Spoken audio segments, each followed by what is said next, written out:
miarabantsika rehetra mpanaraka ny Facebook sy ny YouTube eto amin'ny masovoan'ny États-Unis isika. Manana vahintsika androany ny zavatra izay nanasana azy zany dia ny momba ny vatsim-pianarana Fulbright izay nomena azy noho ny famendreny sy noho ny zavatra vita tsara nataony dia izotra ho any États-Unis ka te antanitany sy antany fanontaniana maromaro azy isika androany hoe nanahoana ny lalana nandehanany iza marina moa ity vahintsika ity. Vahintsika androany dia ramatokely fifaliana Lantois Ratoto Mahavonjy. Voalohany indrindra mba tiako fatapatatra kely ny mombamomba anao mba lasalazao aminay hoe nanahoana ny manahoana ianao ny fianarana nataonao sy ny mombamomba anao lasa azonao lazalazana fohifohy ve? Zaho zany nianatra 5 taona tao amin'ny Université catholique de Madagascar, lalàna ny nianarako tao. Dia ankoatr'izay nanao stage ihany koa tamina boaty anankefatra ONG Humanium zay ny ray. Tao zany resaka fanajana ny zon'ny ankizy. Nanao stage ihany koa tao amin'ny direction régionale de la fonction publique et des lois sociales, tao amin'ny inspection du travail.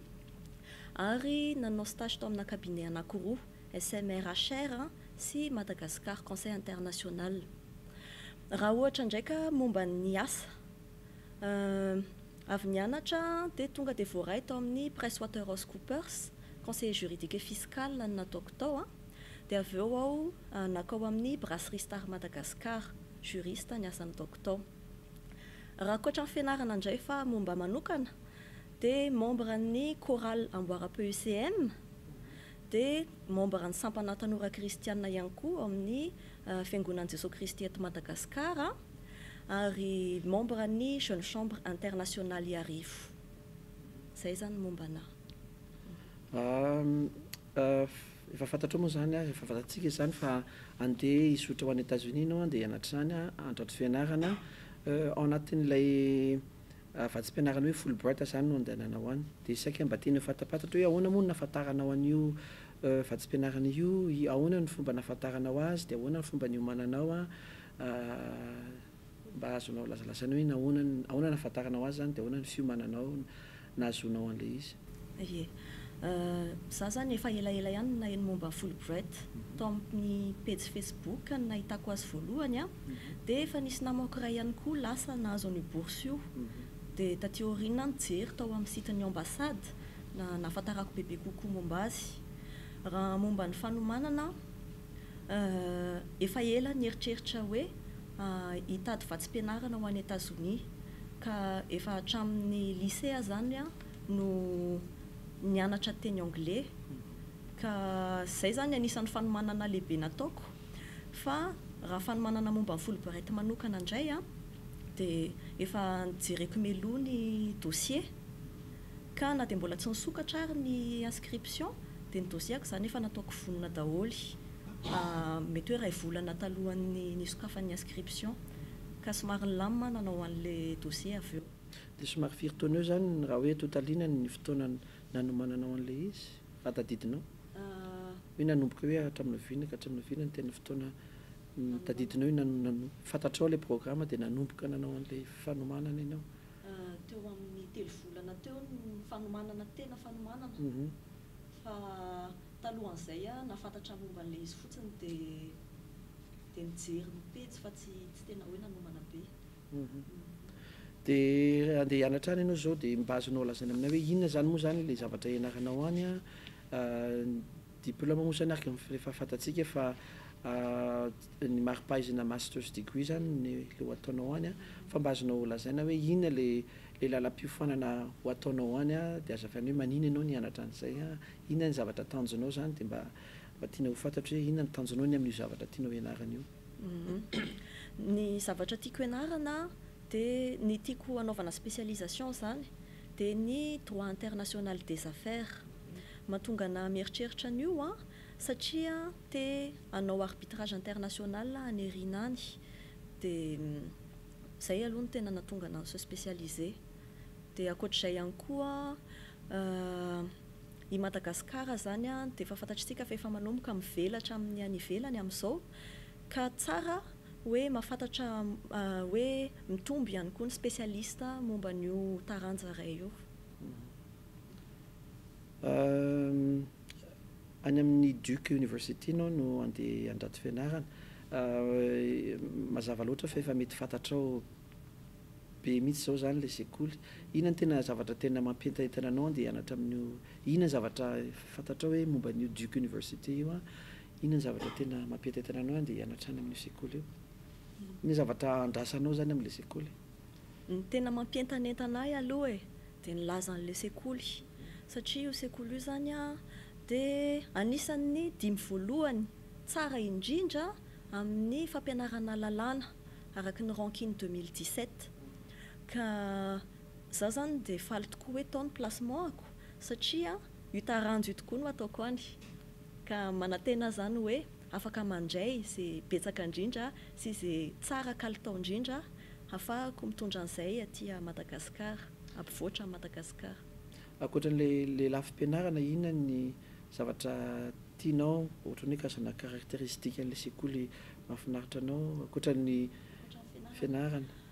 Ankoatran'ny fianarana misy maromaro aloha tiako. Voalohany indrindra ao a alohan'ny examen dia misy massage ho an'ny mpianatra mba relax zany le mpianatra alohan'ny examen fa ankoatr'izay ihany koa misy an'izay le mur parc zay ao adioko zany a misy parc Goavambe, misy le murien rehetrarehetra avy aty Madagasikara dia misy ny étude momba an'ireo ka rehefa tonga any zany dia tsy maintsy hijery an'io aloha fa tsy arovako ny aty an-tanàna io.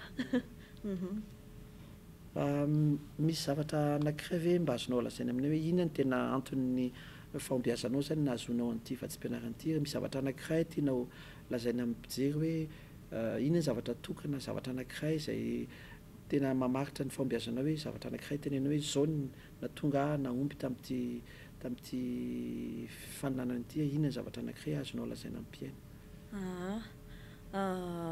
Nolazaiko amin'ny mpiaina aloha hoe natonga nahomby raha ny fihevitro azy tamin'ity faninanana ity dia ny fipetrahako amin'ny toeran'ny mpitsara, fipetrahako amin'ny toeran'ny mpitsara sy ny fandinihako hoe inona ny andrasan'ireo amiko. Dia ankoatr'izay ihany koa misy an'le ezaka, misy an'le io zany a lava be le processus sady somary sarotsarotra ihany le izy ka niezaka mihitsy aho mba azo atao hoe tsisy kianina ny document rehetrarehetra izay napetrako mba hoe tsara homana ny interview sy ny examen rehetrarehetra izay natao. Andeha hianatra any États-Unis zany ianao dia andeha fahalalana zany tena antony voalohany andehananao any, fa ankoatran'izay koa ianao andeha hiaina any États-Unis koa zany, tsy hoe mpianatra fotsiny ianao any fa hiaina hifanerasera amin'ny olona isan-karazany ahita zavatra vaovao be dia be. Inona ny zavatra eritreretinao ho lalinina koa ankoatran'ny fianarana zany, fa tsy resahantsika intsony le fianarana, fa inona ny zavatra fahaizana ankoatran'ny zavatra mbola tsy hainao mba tianao hoe rehefa tonga any hianatra an'izao zavatra vaovao zao, inona ny zavatra mba eritreretinao tianao ho lalinina sy ho ratovina rehefa tonga? Zavatra anankiroa angamba. Voaloha hianatra aho aloha hiara-monina amin'ny olona izay tsy mitovy kultura amiko. Hiezaka zany mba hanana an'izay fivelaran-tsaina izay satria tsika mantsy mipetraka amina nosy ka tsy zatra mifanerasera amin'ny olona avy any ivelany ka izay aloha ny zavatra ianarako voalohany.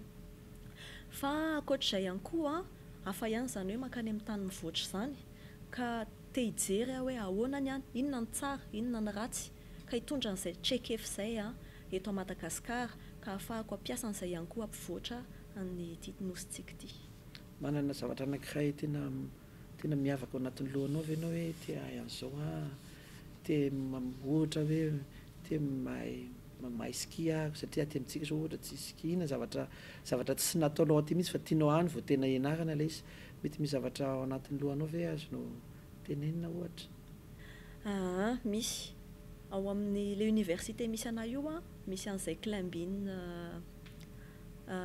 climbing place, tsy tadidiko hoe inona ny fiantsoana azy zany fa le izy mianika tendrombohitra dia misy club mihitsy zany momba an'izay ka vao nahitan'io aloha dia nieritreritra tsy maintsy ho ataoko tsy maintsy ho andramako ary tsy maintsy ho haiko.